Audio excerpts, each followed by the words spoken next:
आजची जी रेसिपी बनवत आहे त्याला असं नाव सांगता येणार नाही, पण लहान मुलांसाठी पौष्टिक आहे, ज्याला आपण डोसा किंवा कुलचा बोलू शकतो। तर मी हे 1 वाटी जे गव्हाचं पीठ घेतलंय आणि अर्धी वाटी जे रवा घेतलेला आहे, तर त्यामध्ये अर्धा छोटा चम्मच हळद, ओवा चिमूटभर,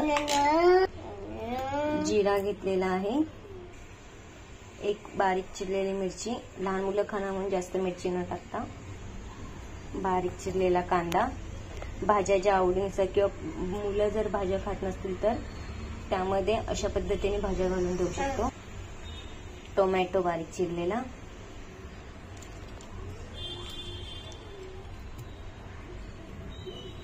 चवीनुसार लागणारं मीठ जे घेत आहे।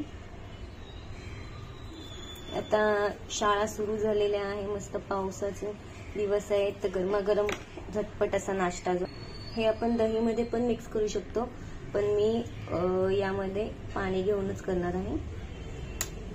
तर आता हे एकजीव करून घेऊ डोस्याच्या बॅटर सारखं। जे 1 वाटी जे आटा घेतलाय कणिक गव्हाचं पीठ तेवढंच आता थोडं थोडं पाणी ओतून घेऊ, 1 वाटीच्या अंदाजानेच घ्यायचंय। रवा असल्या कारणाने ते जे फुगत जाणार रवा जो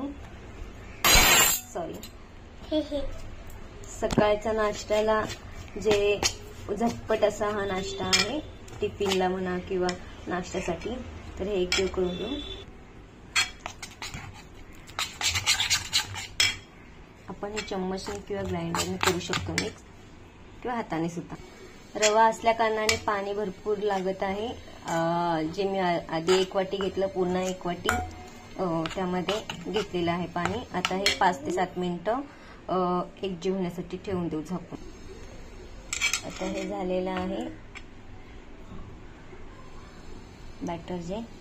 आता आपण गॅसवर पॅन ठेवून देऊ आणि तेल टाकून डोसा टाईप करून घेऊ।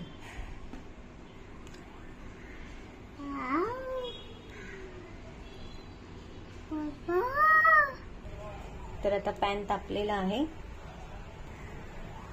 यामध्ये आपण तुपावर किंवा तेलावर पण करू शकतो आवडीनुसार। तर यामध्ये आपण बघू शकता गरम झालेला आहे बॅटर जे ओतून घेऊ आपण।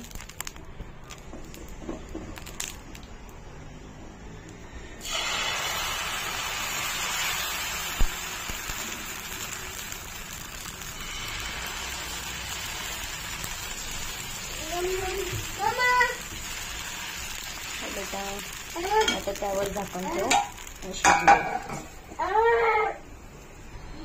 1-2 मिनिटं झाल्यावर पलटी करून घेऊ। बघत आहात मस्त सुगंध येते, पावसाच्या दिवसामध्ये असे गरमागरम नाश्त्याचा जो सुगंध खूपच छान वाटतो। एक बाजू झालेली आहे, 2-3 मिनिटांनंतर दुसरी बाजू पण होऊन जाईल। तर हे आपण टोमॅटो केचप किंवा हिरवी चटणी सोबत खाऊ शकतो, जे मुलांना आवडेल अशा पद्धतीने, किंवा आपण दह्यासोबत सुद्धा खाऊ शकतो। पण थंड वातावरणामध्ये दही लगेच सर्दी होण्याची शक्यता असते, तर नॉर्मल आपण केचप किंवा हिरवी चटणी यासोबत खाऊ शकतो। तर पाहत आहात हा जो आपला डोसा झालेला आहे, तर आता आपण याला सर्व करू।